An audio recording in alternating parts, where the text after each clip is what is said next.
글로벌 비트입니다. 간밤에는 참 많은 일들이 있었고요. 우리가 쉬어가는 사이에도 정말 많은 실적이 쏟아졌습니다. 하나하나 글로벌 비트에서 차례차례 짚어드릴 텐데 간밤의 가장 중요한 이벤트는 아마도 FOMC였을 겁니다. 체린 앵커와 함께 FOMC 주요 내용부터 짚어보시죠. 네, 오늘 시황 정리해드리기 전에 FOMC 핵심부터 정리를 해드리겠습니다. 파월 의장이 좀 매파로 돌아서지는 않을까, 초강경 매파로 돌아서지는 않을까 하는 우려가 시장 일각에는 존재를 했습니다.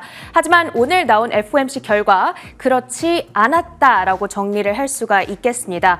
일단 통화정책 내용이 어떻게 나왔는지부터 정리를 해드릴 텐데요. 연방기금금리입니다. Federal Funds Rate를 5.25% to 5.5%로 동결하겠다라고 얘기를 했습니다. 그러니까 시장에서 예상을 하고 있던 대로 금리는 기존의 수준을 유지하겠다라고 얘기를 했고요. 그 다음에 핵심적인 관전 포인트였던 QT 촉수에 대한 부분은 어떻게 이야기를 했는가? 자, 보시면 monthly redemption cap on treasury securities from $60 billion to $25 billion,라고 얘기를 했는데요. 그러니까 미 국채에 대한 월 상환 한도를 기존의 600억 달러에서 이제는 250억 달러로 줄이겠다라고 얘기를 했습니다. 이 QT라고 하는 것은 quantitative tightening의 약자입니다. tightenings은 이렇게 무언가를 확 조인다라는 뜻을 가지고 있는데요. 그동안 시중에 많이 풀었던 이 유동성을 흡수하는 과정을 연준이 그동안은 좀 꽤 큰 규모로 적극적으로 해왔습니다. 그런데 이제는 그 흡수하는 양을 줄이겠다, 완화적인 방향으로 우리가 가기 시작하겠다라고 이야기를 한 거고요. 그랬던 한편에 주택저당증권, 이 MBS에 대한 환매 한도는 기존의 350억 달러 수준을 유지하겠다라고 얘기를 했습니다. 어쨌든 QT 축소는 6월부터 돌입을 하겠다라고 이번에 선언을 해준 것이 되겠습니다. 자, 그 밖에 기자회견이 참 중요했습니다. 이번에는 뭐 점도표 발표도 없었고, 사실 앞서 제가 말씀드렸던 부분은 시장에서 이미 어느 정도 예상이 됐던 바이기 때문에 기자회견에서 좀 서프라이즈가 있지는 않을까, 이런 우려가 있었는데요. 커다란 서프라이즈는 없었습니다. 처음부터 끝까지 들어봤는데 이제 시장에서 가장 좀 관심 있게 주목을 했던 부분들을 정리해봤습니다. 현재 금리 수준이 충분히 긴축적이라고 생각을 하십니까? 라는 질문에 대해서는 yes라고 얘기를 했습니다. 이 정도면은 그러니까 더 이상 뭐 금리를 우리가 인상시키지 않더라도 괜찮을 거다. 두 번째랑 연결이 되죠. 금리 인상 가능성이 있습니까? 라는 질문을 어떤 기자가 했습니다. 최근에 미셸 보우먼 연준 이사도 관련해서 언급을 했던 만큼 여기에 대한 우려도 시장에 있었는데요. 아니다. unlikely하다. 그럴 가능성은 적다라고 얘기를 했습니다. 마지막으로 스태그플레이션에 대한 우려도 좀 상당히 많이 모여있는 상황이었는데 여기에 대해서도 파월 의장은 딱 잘라서 아니다. 내가 보기에는 지금 스태그플레이션을 가리키는 데이터는 없다. 인플레이션이 물론 기대치를 웃돌기는 했지만 여전히 3%를 하회하고 있기 때문에 스태그플레이션은 아니다라고 얘기를 했습니다.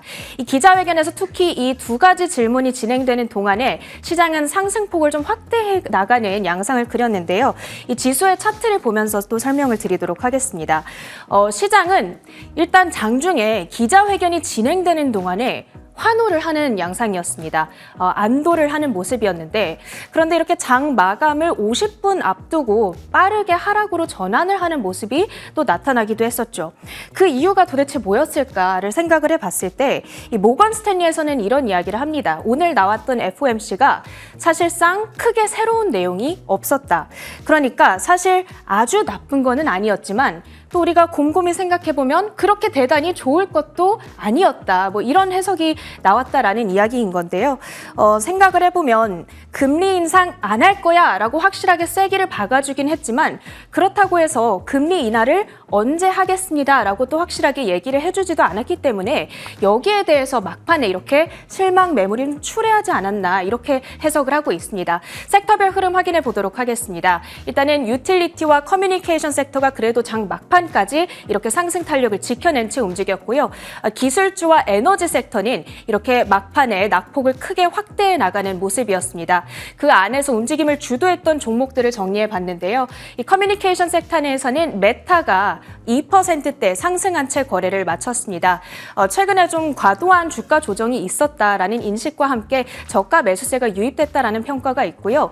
유틸리티 섹터 내에서는 전반적으로 사실 모든 종목들이 올랐습니다만 넥스테라 에너지가 특히나 탄력적인 움직임을 나타냈습니다. 지난주에 나왔던 실적 결과가 좋았습니다. 신규 수주량이 좀 큰 폭으로 올라갔다라는 발표를 전한 바가 있었는데 이에 따른 매수세를 오늘 조금 뒤늦게 받아가지 않았나라는 생각이 들었고요. 2.5%의 급등세를 그려갔습니다. 그랬던 한편 에너지 섹터가 이렇게 좀 강하게 빠졌던 것은 역시나 WTI 유가의 급락에 기인을 하고 있습니다. 이 원유 재고가 증가하면서 수요 부진에 대한 우려, 그러면서 3%대 하락하고 7주의 최저치를 기록하기도 했습니다. 에너지 섹터 안에 있는 종목들은 대부분 내림세를 그렸고요. 히트맵을 보시면 오늘 아주 특징적인 한 가지 포인트는 이렇게 반도체, 즉 AI 관련으로 엮여있는 테마가 큰 약세를 기록했다라는 부분인데요. 그 이유는 AMD 그리고 슈퍼마이크로 컴퓨터의 실적에 대한 실망감이 자리하고 있었습니다. AMD의 경우에는 사실 EPS만 놓고 보면은 예상을 웃도는 나름 괜찮은 실적이었습니다. 거기다가 더해서 올해 판매량에 대한 전망치도 높여 잡았습니다. 그런데 시장의 기대치보다는 밑돌았다라는 이유로 주가가 무려 9%의 급락세를 나타냈고요. 그러면서 144달러 수준의 오늘 종가를 형성했습니다. 그런가 하면 슈퍼 마이크로 컴퓨터의 낙폭은 더 컸습니다. 14%의 하락으로 진행이 됐는데요. 플러스 요인과 마이너스 요인이 좀 뚜렷하게 나뉘었습니다. 매출의 경우에는 전년 대비 무려 200%나 증가하면서 커다란 성장을 기록했는데 이것이 월가의 기대치보다는 적었습니다. 그리고 총 마진이 두 자릿수 감소세를 나타냈다는 부분에 대해서 실망감이 나타나면서 14% 하락했던 것으로 해석을 하고 있고요. 마지막으로 아마존의 실적도 전해졌는데 AI 수요 증가로 클라우드 매출이 큰 폭으로 늘어났다라는 부분이 긍정적이었습니다. AWS가 특히나 효자 부문이었는데요. 매출이 전년 동기 대비 17%나 늘었습니다. 다만 올해 2분기 시장 예상치를 하회하는 매출을 기록할 거다. 이런 이야기를 내놨다는 부분은 좀 유의를 해주셔야겠고요. 아마존의 주가는 그래도 오늘 2.2% 오르면서 시장 상승의 보탬이 되기도 했습니다. 이렇게 간반 특징주들과 FOMC 내용 정리해드렸고요. 주요 외신 헤드라인 이어가겠습니다. 네, 외신 헤드라인 이어봤습니다. FOMC 결과를 받아든 시장 일단은 혼조세로 마무리하는 모습을 보여줬고 특히 장 막판에 낙폭을 확대했다라는 점 체린 앵커가 콕 집어서 이야기해줬습니다. 그와 함께 우리가 지켜봐야 할 것이요. 재무부의 또 구체적인 국채 발행 계획을 들여다봐야 될 텐데 이 부분이 연준의 결정과 맞물려서 어떤 효과를 시장에 불러올 수 있을지까지 우리가 체크를 해봐야 될 겁니다. 첫 번째 기사는 월스트리트 저널의 연준의 이야기 관련해서 닉 티밀하우스 기자가 분석을 한 내용이고요. 두 번째 기사는 블룸버그 통신에서 나온 이야기입니다. 재무부의 이번 국채 발행 세부 계획을 어떻게 받아들일 것인가 이 부분일 텐데 재무부의 국채 발행 세부 계획을 살펴보게 되면 일단 단기채 위주의 확대를 우리가 엿볼 수가 있습니다. 이것이 의미하는 게 무엇인지 함께 지켜보시죠. 미 연방준비제도가 현지 시간 1일 기준금리를 현행 연간 5.25에서 5.5%로 재차 동결한 가운데 그에 앞서 재무부가 20년 만에 처음으로 수십억 달러의 국채를 매입하는 바이백, 조기 상환을 시작하기로 결정했습니다. 첫 번째 바이백은 오는 29일 이루어질 예정으로 재무부는 7월까지 최대 20억 달러의 2년 만기 국채와 5억 달러의 물가 연동채, 팁스를 환매한다는 계획입니다. 바이백이란 국채 가격 안정화를 위해 재무부가 보유하고 있는 현금으로 중장기 국채를 시장에서 사들이는 행위로 이는 국채의 조기 상환을 의미하며 시장에는 유동성이 공급되는 효과가 있습니다. 네, 앞서서 체린 앵커가 이번 FOMC의 주요 내용, 특히 파월 의장의 기자회견 내용을 중심으로 자세하게 설명을 해줬다면 우리는 또 성명서도 함께 짚어봐야 될 겁니다. 5월 FOMC 성명서의 주요 변화 내용을 보시면 핵심은 결국 이 2번, 양적 긴축 테이퍼링 6월 1일 시작한다. 그러니까 양적 긴축의 속도 조절, 완화를 시사하는 내용이었습니다. 물론 물가가 여전히 참 잡히지 않는다라는 이야기를 첫 번째 문장에 추가하는 모습도 보여줬는데요. 이런 물가가 잡히지 않는 현상 속에서 스태그플레이션은 없다라고 물론 파월 의장이 얘기했습니다만 우리가 긴장에 늦출 수 없었다라는 점이 시장의 막판 낙폭을 확대한 것으로도 해석을 해볼 수가 있을 겁니다. 이 양적 긴축 테이퍼링을 완화한다라는 것은 결국 시중의 유동성이 확대된다라는 것인데 결국 금리 인하라는 큰 고삐는 풀어주지 않습니다만 그럼에도 불구하고 QT 속도 조절로 인해서 조금 숨통을 틔워줄 수 있다라는 것으로도 해석을 해볼 수가 있겠죠. 자, 그렇다면 재무부의 결정도 이어서 함께 살펴보겠습니다. 재무부 역시도 이번 결정의 주요 핵심 내용은 결국에는 QT 종료 시점에 과연 연준의 결정에 어떤 영향을 미치는가와 상당히 긴밀한 관련이 있는데 이 바이백을 진행을 한다는 것은 시중 유동성이 확대된다는 것을 의미하기도 합니다. 이렇게 바이백의 실시와 연준의 결정이 함께 맞물렸을 때 결론적으로는 시장의 유동성이 더욱더 크게 확대될 수 있다는 것으로도 해석을 해볼 수가 있을 텐데 앞으로 시장에 또 이런 소식들이 어떤 영향을 미치게 될지는 지속적으로 특히 오늘 밤 개장하는 미국 시장에서 조금 더 지켜보실 필요가 있겠습니다. 두 번째 헤드라인으로 이어가 보겠습니다. 아마존은 실적 발표 이후에 주가가 계속해서 상승을 하고 있는데요. 아마존의 실적 상당히 좋게 나왔습니다. 앞서서 체린 앵커가 또 구체적인 내용 짚어줬습니다만 어닝콜에 나왔던 내용 그리고 아마존이 다음 계획으로 또 밝힌 구상까지 함께 살펴보겠습니다. 아마존이 광고와 클라우드 성장에 힘입어 예상치를 뛰어넘는 1분기 실적과 매출을 발표했습니다. 아마존은 지난 1분기 주당 0.98달러 순이익과 1,433억 달러 매출을 기록했는데 이는 시장 예상치를 뛰어넘은 수치입니다. 순이익은 1년 전 31억 7천만 달러에서 104억 달러로 3배 이상 증가했고 매출은 같은 시기 13% 늘었습니다. 특히 아마존 웹 서비스 AWS 매출 17% 증가, 전체 영업이익의 62%를 차지했습니다.